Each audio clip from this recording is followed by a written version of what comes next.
स्वागत है आप सभी का tech study ITA YouTube channel पर। CITS एंट्रेंस एग्जामिनेशन 2026 में यहाँ पे ये प्रीवियस ईयर क्वेश्चंस का पार्ट 10 होगा।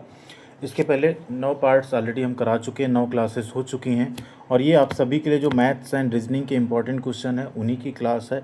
तो अगर आप उसमें 25 में 25 नंबर स्कोर करना चाहते हैं तो एक बार एग्ज़ाम से पहले इन 10 क्लासेस को ज़रूर देख के जाइएगा। तो यहाँ पे इस क्लास को स्टार्ट करते हैं बिना किसी देरी के। आप लोग प्लीज़ वीडियो को लाइक एंड चैनल को सब्सक्राइब जरूर कीजिएगा, साथ में बेल आइकन को भी इस तरह से दबा लीजिएगा। और अगर आप टेलीग्राम पे नहीं जुड़े हैं तो tech study ITA Telegram channel पे भी आप जुड़ सकते हैं। वहाँ पे इसका PDF हम आपके साथ शेयर कर देंगे जिससे आप डायरेक्ट डाउनलोड कर सकते हैं। प्ले स्टोर से आप हमारा ऐप भी डाउनलोड कर सकते हैं जहाँ पे आपको CITS के और ITA के एग्ज़ाम के साथ ही गवर्नमेंट जॉब्स की अलग अलग कोर्सेज मिल जाएंगे, उन्हें भी आप लोग वहाँ से ज्वाइन करके अपनी तैयारी कर सकते हैं। तो आइए स्टार्ट करते हैं बिना किसी देरी के क्वेश्चन एंड आंसर्स। वीडियो को आपने लाइक कर दिया होगा, नहीं किया है तो अभी भी टाइम है, आप लाइक वाला बटन ज़रूर दबा दीजिएगा। जो 9th पार्ट था, 9th क्लास थी, उसमें 135 क्वेश्चन तक कंप्लीट हुआ था। अब यहाँ पे हम लोग 136 से 150 तक के क्वेश्चंस करेंगे मैथ्स एंड रीजनिंग के। अब इसमें देखेंगे पहला क्वेश्चन है, एक घन की प्रत्येक भुजा 8 सेंटीमीटर लंबी है, घन का आयतन ज्ञात कीजिए। सबसे पहले आपको पता होना चाहिए घन क्या है, जिसकी चारों भुजाएं बराबर होती हैं। ठीक है, ये तो स्क्वायर होता है। और घन क्या हो जाता है, उसमें भी यही सेम आपका रहेगा कॉन्सेप्ट। इसकी भी जो यहाँ पे रहेंगे, जैसे घन आपने इस तरह से बनाया, घन और घनाभ आप जान रहे हैं, ठीक है, कुछ इस तरह से। ठीक, तो यहाँ भी इसके जितने ये आपके दिख रहे हैं ये सब क्या होते हैं, एक बराबर होते हैं। तो घन का क्या होता है, वॉल्यूम होता है। ठीक, जब स्क्वायर होता है तो उसके इसमें उसका क्या रहता है, क्षेत्रफल रहता है। तो घन का जो वॉल्यूम होता है वो होता है भुजा का क्यूब, जो उसकी भुजा की लंबाई है उसका क्यूब यानी घन। ठीक है, तो भुजा कितनी है, 8। तो 8 को 8 इंटू 8 इंटू 8 अगर हम 3 बार करें तो 8 का 8 में ले जाएंगे टेबल 64 और 8 512। तो 512 सेंटीमीटर क्यूब या 512 घन सेंटीमीटर आपका यहाँ पे राइट आंसर हो जाएगा।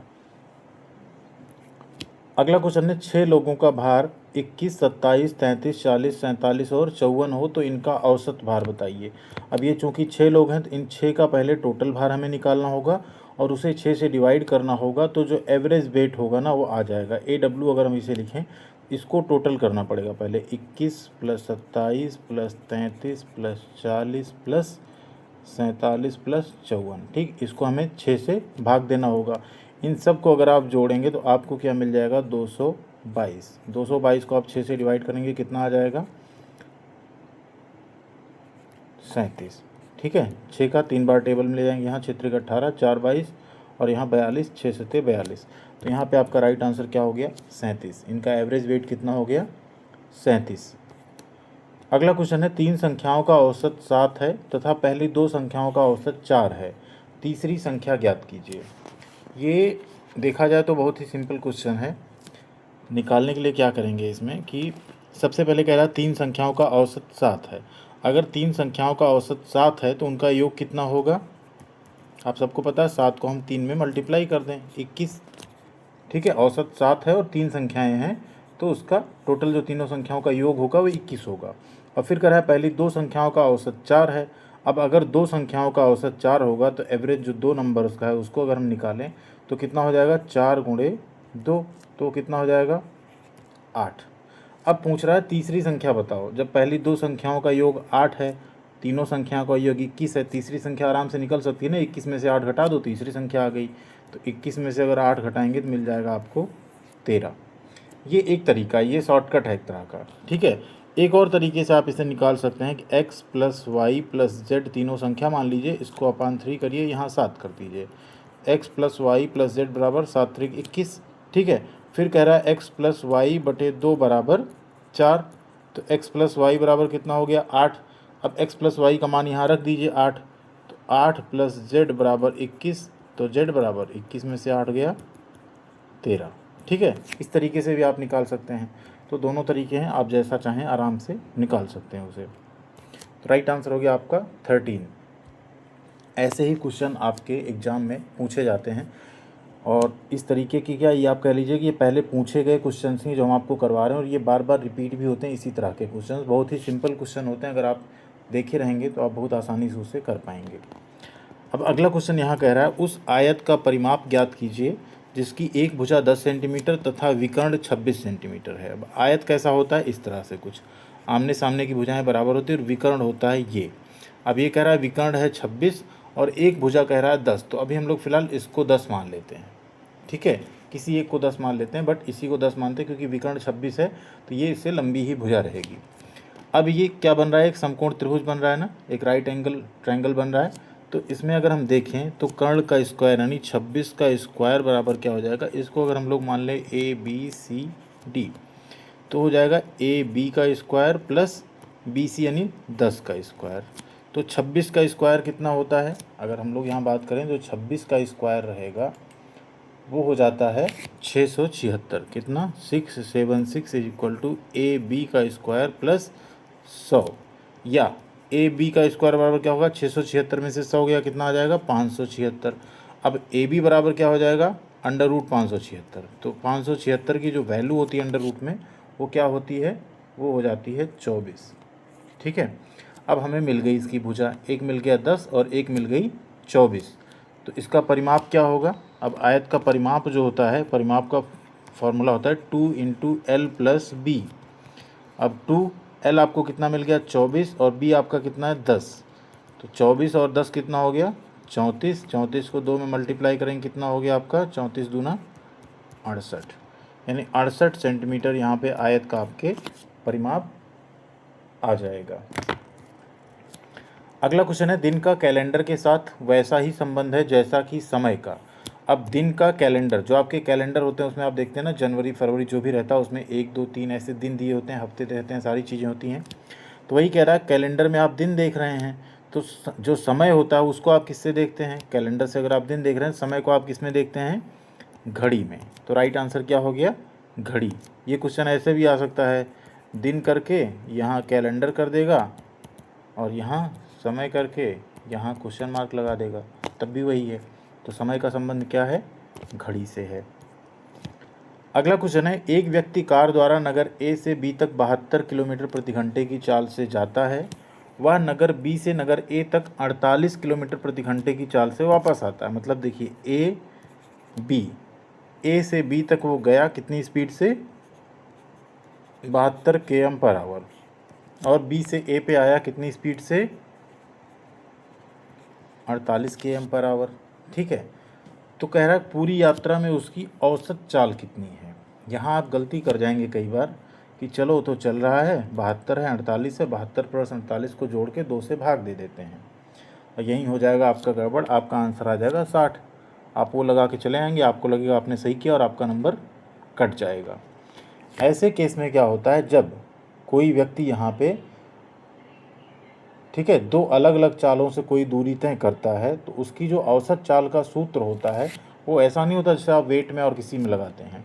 तो उसकी जो एवरेज स्पीड होती है, यहाँ पे हम औसत चाल को एवरेज स्पीड या औसत चाल आप लिख सकते हैं, वो हो जाती है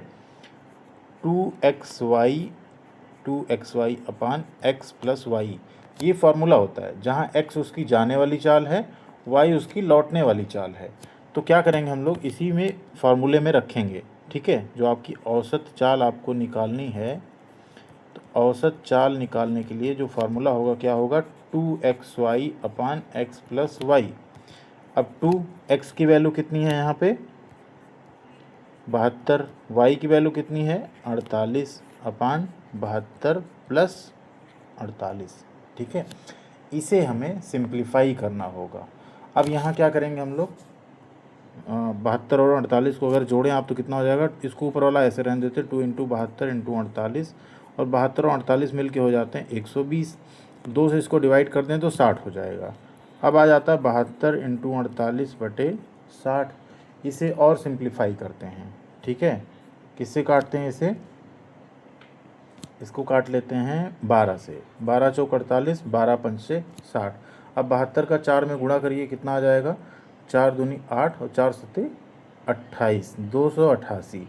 इसको दे दीजिए 5 से भाग, कितना आ जाएगा, 5 × 25, 3 × 28, 38, 5 × 7 = 35, 3 × 38, 5 × 6 = 30, कितना आ गया, 57.6 किलोमीटर प्रति घंटा।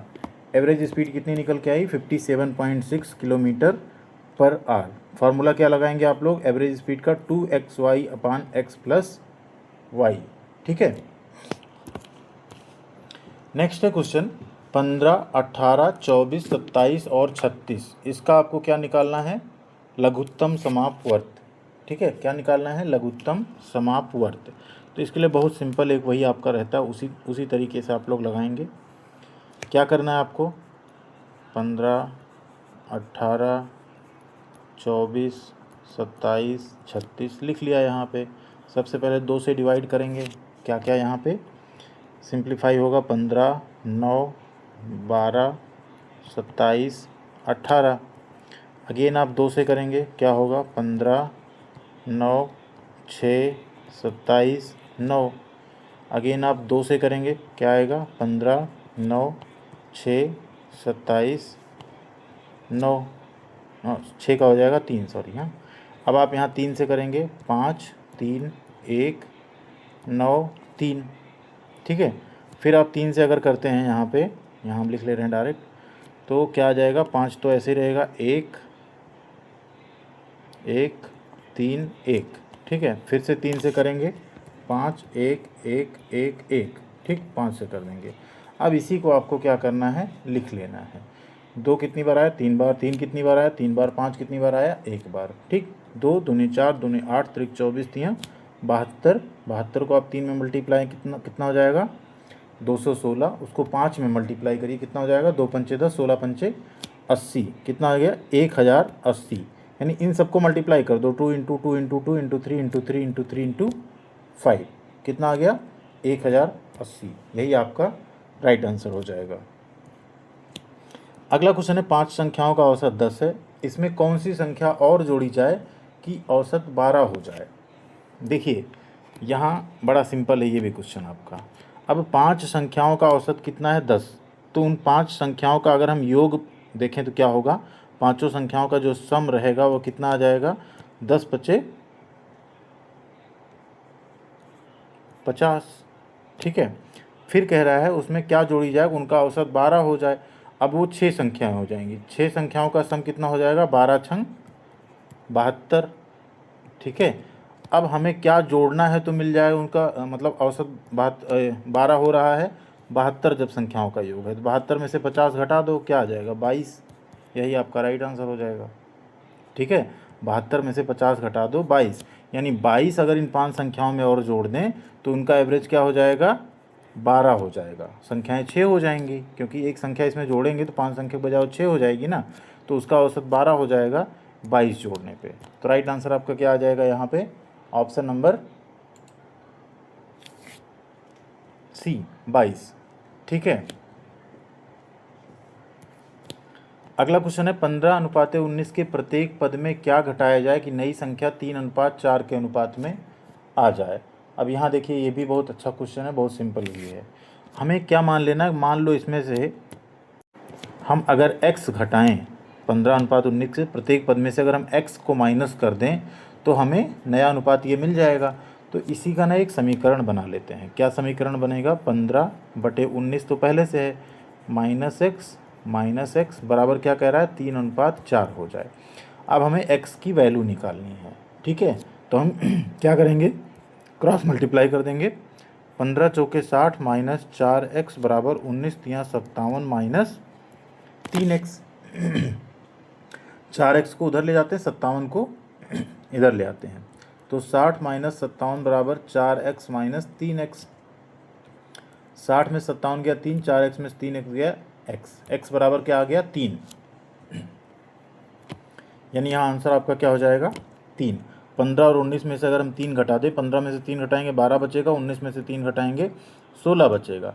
तो अनुपात देखिए 3:4 आ गया। इसको आप 4 से डिवाइड कर दिए, 4 3 12, 4 चौक 16, 3/4 आ गया। आंसर भी आपका वेरीफाई हो गया। तो राइट आंसर आपका क्या हो जाएगा? 3। ऐसे केस में आप एक और चीज़ कर सकते हैं। मान लीजिए आपको नहीं पता आप कैसे क्या करें, x माने y माने, तो 4 ही ऑप्शन तो हैं, आपके पास टाइम तो रहेगा ही। आप इनमें से 3 घटा के देख लीजिए, सिंप्लीफाई करने पर कितना आता है दोनों में से? 5 घटा के, 6 घटा के, 9, किसी एक को घटाने से आ जाएगा। तब भी आप डायरेक्ट आंसर कर सकते हैं। ऑप्शनल क्वेश्चन का यही एक फ़ायदा होता है। अगला क्वेश्चन है किसी वस्तु को 100 रुपये में बेचने से एक व्यक्ति को 20 रुपये का लाभ होता है। ठीक है, उसका लाभ प्रतिशत, ये इतना पोर्शन मत पड़ेगा, दोबारा इसमें आ गया था, इसको आपको नहीं रीड करना है। किसी वस्तु को 100 रुपये में बेचने से एक व्यक्ति को 20 रुपये का लाभ होता है, उसका लाभ प्रतिशत ज्ञात करना है आपको। ठीक, देखिए उसका सेलिंग प्राइस क्या है, 100 रुपये। प्रॉफिट कितना हो रहा है उसमें से, प्रॉफिट हो रहा है कितने का, 20 रुपये।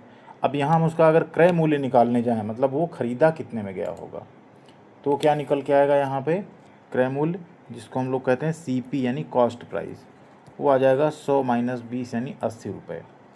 अब जो प्रतिशत लाभ का फार्मूला होता है क्या होता है, लाभ बटे क्रय मूल्य यानी 80 गुणे 100, काट दिया हमने। ठीक है, 2 से डिवाइड कर देते हैं, 2 पंचे 10 यहाँ, और 2 चौके 8, 4 पंचे 20, पचम 25, कितना आ गया, 25%। 100 रुपये में बेचने पे अगर आपको 20 रुपये मिल रहे हैं, इसका मतलब आपको 25% का लाभ हुआ। ठीक है, अगला क्वेश्चन है, एक समबाहु त्रिभुज का क्षेत्रफल 4√3 वर्ग सेंटीमीटर, इसमें प्रत्येक भुजा की लंबाई कितनी है। अब ये कह रहा है समबाहु त्रिभुज का क्षेत्रफल, तो जो समबाहु त्रिभुज का क्षेत्रफल होता है उसका फॉर्मूला क्या होता है, एरिया इक्वल होता है √3/4 × A का स्क्वायर। क्षेत्रफल दिया हुआ है, भुजा हमें निकालनी है, यानी ए हमें फाइंड आउट करना है। तो क्षेत्रफल कितना है, 4√3 बराबर √3/4 × A का स्क्वायर। √3 से √3 कैंसिल, 4 का यहाँ मल्टीप्लाई होगा 16 बराबर A स्क्वायर। तो A बराबर कितना हो गया, √16। √16 का मान कितना होता है, 4। तो यहाँ पे उसकी भुजा कितनी आ गई, 4 सेंटीमीटर, यानी समबाहु त्रिभुज की भुजा कितनी हो जाएगी, 4 सेंटीमीटर हो जाएगी। अगला क्वेश्चन है, 20% को दशमलव भिन्न में व्यक्त कीजिए। तो किसी भी परसेंटेज को अगर आपको दशमलव भिन्न यानी डेसिमल में बदलना है, उसे आप कर दें 100 से डिवाइड, दशमलव बढ़ जाएगा पहले ही, 10 दूनी 20, कितना आ गया 0.2, कितना 0.2। ठीक है, अगला क्वेश्चन है, यहाँ पे आप देखेंगे, उड़ना अगर पंछी यानी पंछी से संबंधित है तो सरकना किससे संबंधित है, धरातल, ये तो सरकता नहीं, पेड़ ये भी नहीं सरकते, हवाई जहाज ये तो उड़ता है। ठीक है, घोंघा आपने देखा होगा ना, घोंघा जो होता है पानी में वो सरकता है। तो यानी अगर उड़ना पक्षी से संबंधित है तो सरकना किससे संबंधित है, घोंघा से। यहाँ हो सकता कोई और ऑप्शन रहता, केचुआ रहता, कोई और चीज़ रहता, तो वो भी आप यहाँ पे लगा सकते थे। तो राइट आंसर क्या हो जाएगा आपका, घोंघा। क्वेश्चन नंबर 149 है, कोई धन चक्रवृद्धि दर पर 2 वर्ष में 3600 तथा 4 वर्ष में 5184 हो जाता है, तो ब्याज की दर ज्ञात करनी है। इसमें क्या होगा, इसकी जो ब्याज की दर ज्ञात की जाएगी वो कैसे ज्ञात की जाएगी, इसका हल देखिए। सबसे पहले क्या करना है, जो फर्स्ट ईयर का मिश्र धन है कितना बता रहा है वो A1, जो कि कितने साल बाद, 2 वर्ष बाद हो रहा है, वो कितना हो रहा है 3600, और A2 जो कि 4 साल के बाद हो रहा है वो कितना हो रहा है 5184। तो इसका ना एक फार्मूला होता है कि अगर चक्रवृद्धि ब्याज के नियम के अनुसार किन्हीं 2 समान समयांतर, मतलब यहाँ टाइम इंटरवल देखिए समान है, ये भी 2 साल है और ये भी 2 साल है। ठीक, ये 2 साल एंड वो 2 साल, यानी 4 वर्ष बाद है, ये 2 साल बाद एंड अगेन ये 4 वर्ष में इतना हो जा रहा है, यानी यहाँ भी 2 साल का अंतर है, यानी समान समयांतर है। तो जो मिश्र धन का अनुपात होता है वो समान होता है। ठीक, यानी क्या होता है, मिश्र धन का जो अनुपात होगा वो समान होगा। अब मिश्र धन का अनुपात एक्चुअल में क्या होगा, A2/A1। अब इसी का फॉर्मूला यहाँ क्या लग जाएगा, 1 + R/100, एंड यहाँ पे समयांतर कितना आ रहा है 2, तो ये 2 हम लोग यहाँ लगा देंगे। अब इसी भिन्न को जो हमें यहाँ पे बन रही है ना, क्या बनेगी, A2 यानी 5184/3600, इसी को हमें सिंप्लीफाई करना है। तो सबसे पहले इसी को सिंप्लीफाई करते हैं, फिर इस फॉर्मूले पे आएंगे। तो यहाँ अगर मान लीजिए आप लिख लें 5184 और इसको आप डिवाइड कर दें 3600 से, तो ये किससे कटेगा, ये 144 से डिवाइड हो जाएगा, मतलब आप छोटा छोटा करके सिंप्लीफाई करेंगे, तब यहाँ पे आपको आंसर मिलेगा 36/25। क्या मिलेगा, 36/25। इसे अगर आप डिवाइड करते हैं 144 से डायरेक्ट कट जाएगा, या आप चाहें तो सबसे पहले 12 से काट दें, फिर 12 से काट दें, बड़ी संख्या से थोड़ा काटें, जब ऐसा रहेगा तो ज़्यादा आसानी पड़ेगी आपको। ठीक है, तो आ गया 36/25। यानी अब इस फार्मूले में जो ये फार्मूला बना ना 1+r/100⁻² इज इक्वल टू हम लिख सकते हैं 36/25। अब ये स्क्वायर अगर हटाएंगे इधर अंडर रूट हो जाएगा तो क्या हो जाएगा 1+r/100 इज इक्वल टू 36 का अंडर रूट क्या होगा 6 और 25 का क्या होगा 5। ठीक है, तो अगला समीकरण आपका क्या बन गया है r/100 is equal to 6/5 minus 1। अब 6 में से यहाँ 5 जाएगा, कितना बचेगा 1/5। कहाँ लिखें, यहाँ लिख लेते हैं। r/100 इज इक्वल टू 1/5 हो गया। तो r इज इक्वल टू क्या हो जाएगा 100/5, 5 से डिवाइड कर दो कितना आ जाएगा 20%। राइट आंसर आपका क्या आ जाएगा 20%। ठीक है, एक फार्मूला है बस, ये आपको लगाना रहेगा 1+r/100, यहाँ पे जो समयांतर है 4 साल का वो बराबर A2/A1। ठीक है, A2 है 5184, A1 है 3600। बस इसी फार्मूले में आप रख देंगे, सिंप्लीफाई कर देंगे, r की वैल्यू आपको मिल जाएगी 20%। अगला क्वेश्चन है, एक बस की चाल 72 किलोमीटर प्रति घंटा है। बस द्वारा 5 सेकंड में तय की गई दूरी। ऐसा कभी मत करिएगा कि ये आप सोचें कि ये सेकंड में, यहाँ तो घंटा में आप एक साथ कर देंगे, सारा कुछ गड़बड़ हो जाएगा। यूनिट सेम होनी चाहिए किसी भी कैलकुलेशन के टाइम पे। तो 72 किलोमीटर प्रति घंटा है, तो सबसे पहले चाल को हमें बदलना होगा मीटर प्रति सेकंड में। तो 72 गुणे आप यहाँ क्या करेंगे 5/18, 5/18 से हम अगर मल्टीप्लाई कर दें तो ये क्या बन जाता है मीटर प्रति सेकंड की चाल बन जाएगी। 18 चौके 72, 4 पंचे 20। अब यहाँ बस की चाल हो गई 20 मीटर पर सेकंड। तो कह रहा है 5 सेकंड में तय की गई दूरी। तो दूरी बराबर क्या होता है चाल, ठीक, गुणे समय। अब चाल कितना है 20, समय कितना है 5, तो 20 पंचे 100। बस की चाल हो गई 100 मीटर पर सेकंड। और सॉरी, तय की गई दूरी पूछा था ना, हाँ, तय की गई दूरी हो गई कितनी 100 मीटर। यानी 5 सेकंड में बस कितनी दूरी चलेगी 100 मीटर चलेगी। क्यों, क्योंकि 1 सेकंड में कितनी चल रही है 20 मीटर पर सेकंड। तो 5 सेकंड में 20 पंचे 100 मीटर दूरी बस कवर करेगी। ये 150 क्वेश्चन हो गए आपके CITES एंट्रेंस एग्जामिनेशन के।